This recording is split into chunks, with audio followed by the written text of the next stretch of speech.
Having an idea in your head that you then turn into a song is one of the least effective, least creative ways to make music.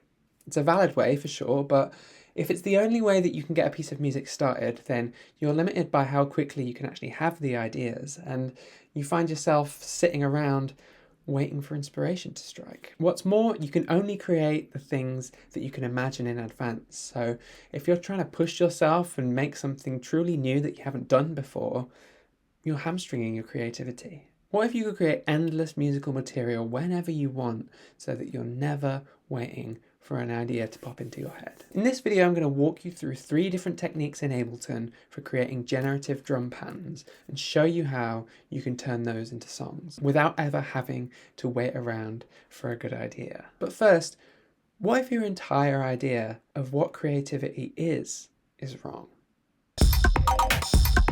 How does a piece of music take shape and become something that exists in the world? Well, it starts with a musician imagining a piece of music in their head. And they use their tools and their knowledge to write and then either perform or record the piece of music.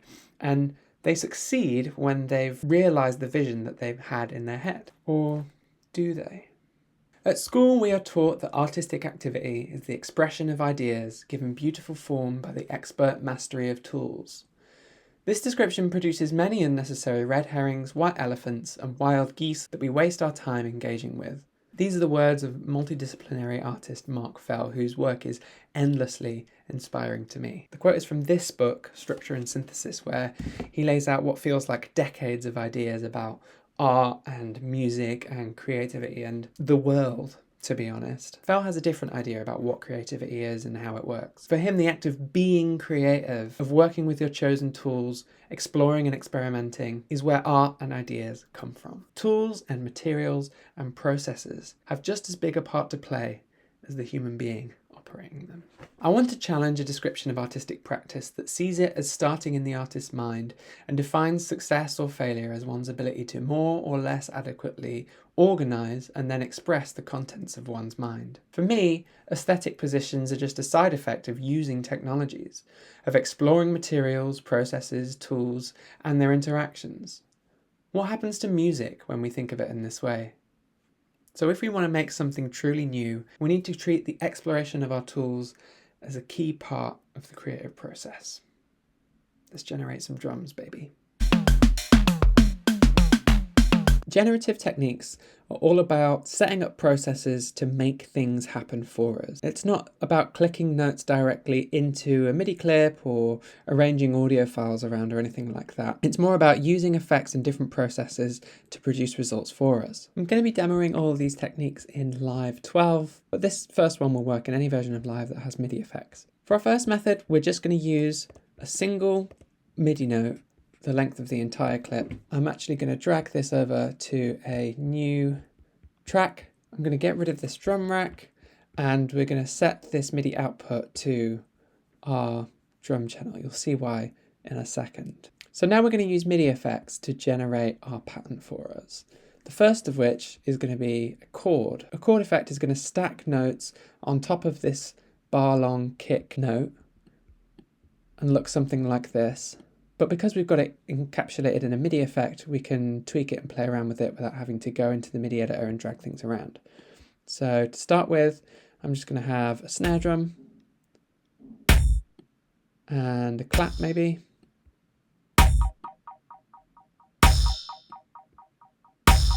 Some of these cool kind of bleepy bloopy sounds. And then the next effect we're going to use is an arpeggiator. The arpeggiator is going to cycle through the different notes that we've got in our chord, which means that it's going to trigger different drums in a repeating pattern. We can play around with the rate, the shape,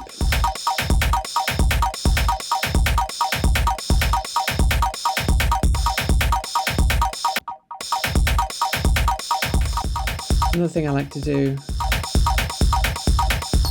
is use the steps control.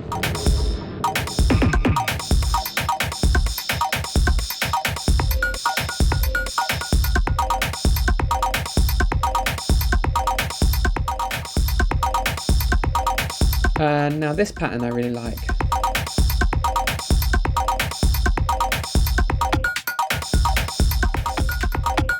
actually adding in another transpose step gives us a good pattern too.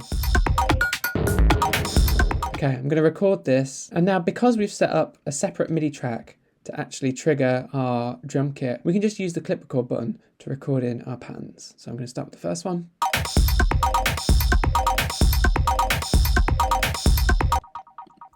And our second one, set the steps here, and record this one in too.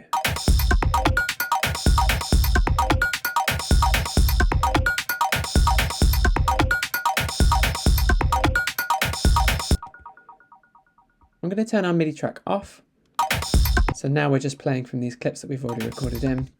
And you can see here, we're not actually starting on the kick drum here. So what I'm going to do is I'm going to shift all of our MIDI data over so that we're starting on the downbeat there, where I kind of hear the downbeat. And now we have a pattern.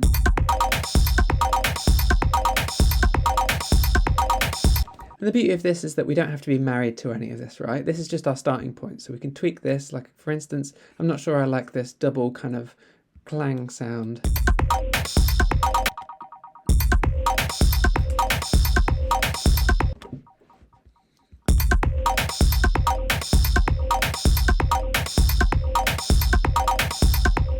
Maybe we can get some hi-hats in here.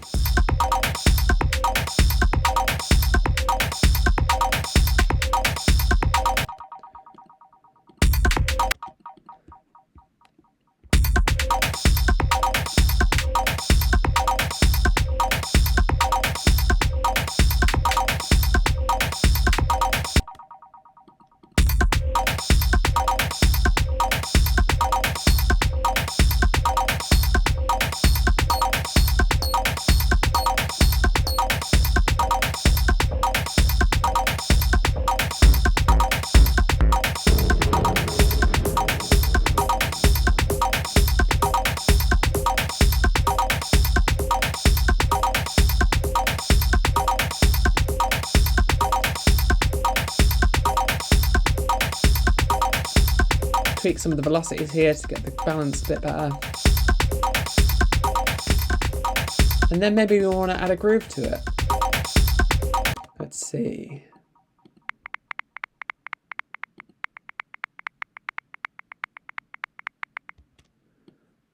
Maybe one of these two-step grooves would be quite fun for some shuffle.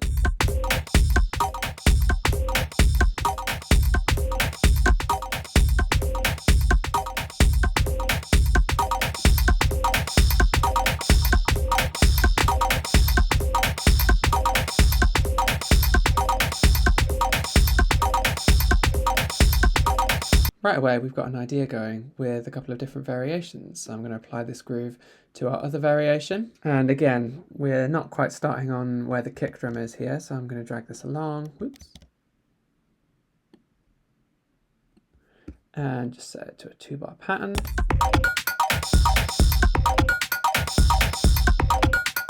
But there we go. Now we've got 2 drum ideas and we can start to build some other stuff on top of those. All right, and now I have added a couple of other elements in here. I've got a bass line that I've designed and a cool kind of hammer sound. See what you think.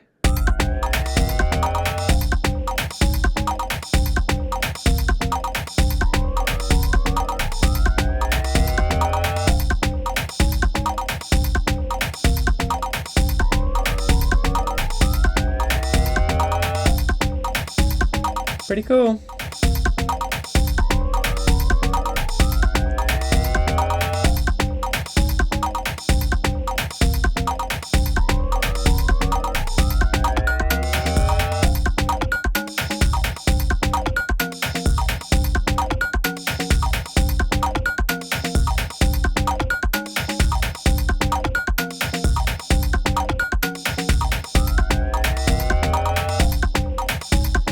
You get the idea.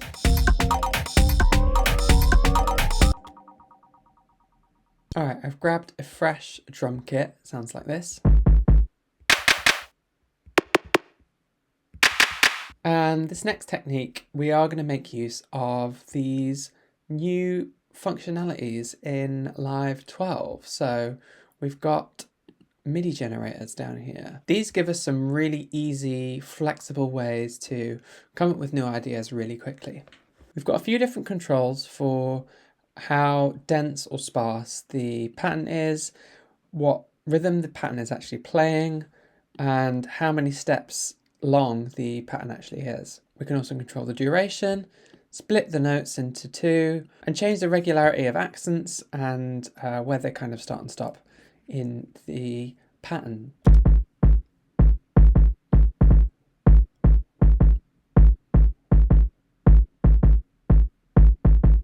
So I'm just going to play around with these controls here and try and find a cool kick pattern that I like.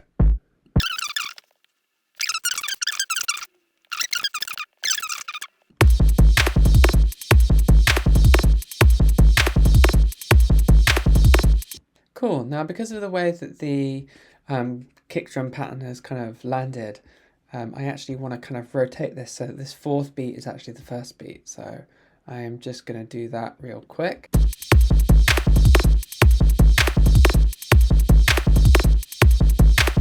Cool. And then maybe we want some just kind of more regular stuff happening here so that we can keep track of the beat, because it's quite erratic at the moment.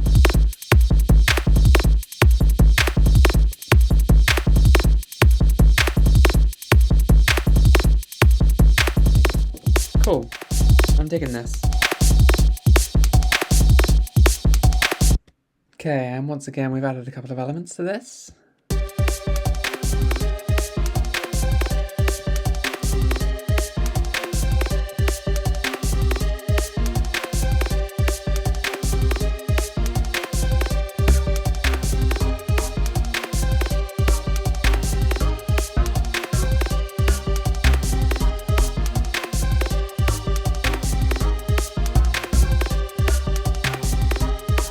You get the idea.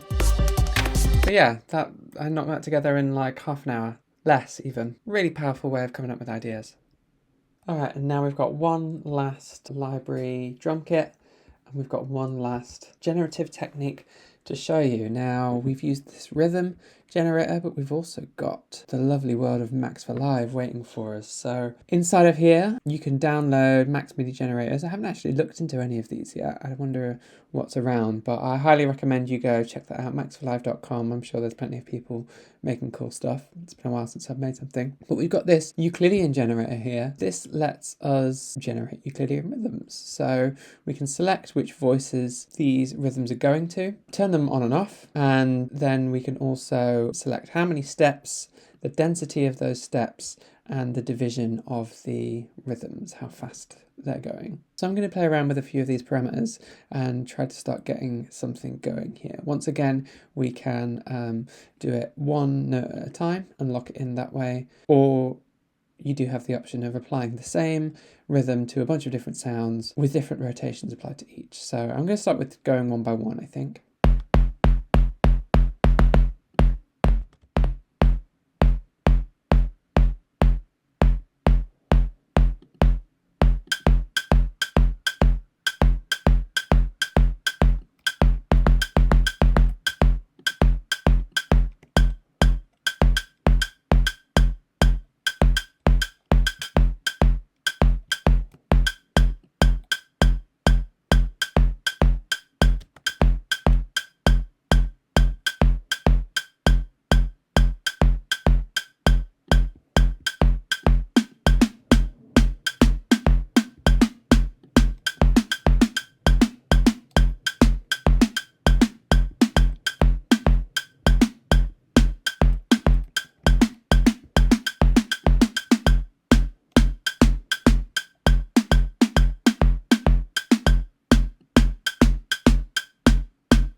A sense of a beat coming in here.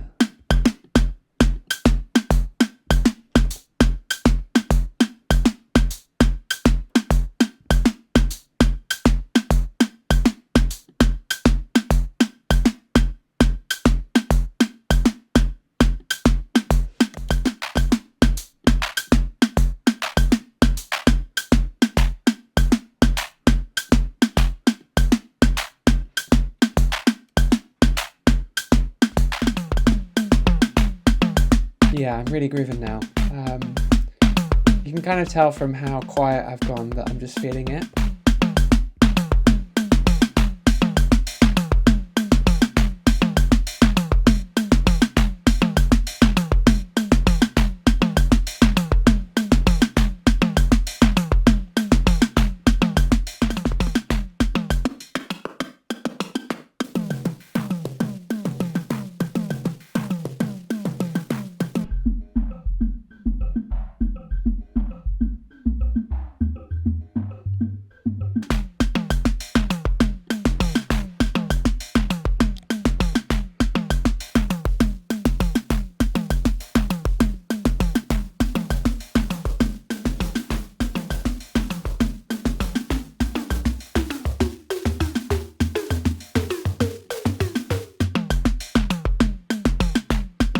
Yeah, see, you could just play with it like that, you know.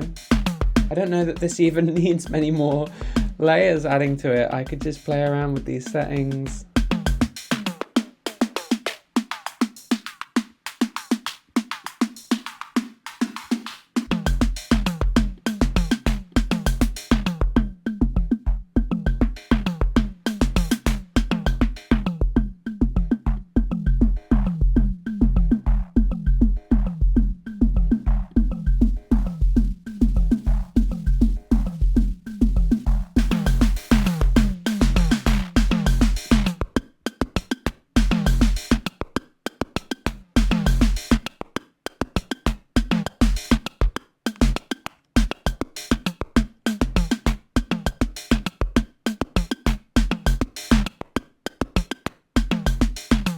Yeah, you could at least get like 3 or 4 minutes out of just playing around with these settings from this built-in kit.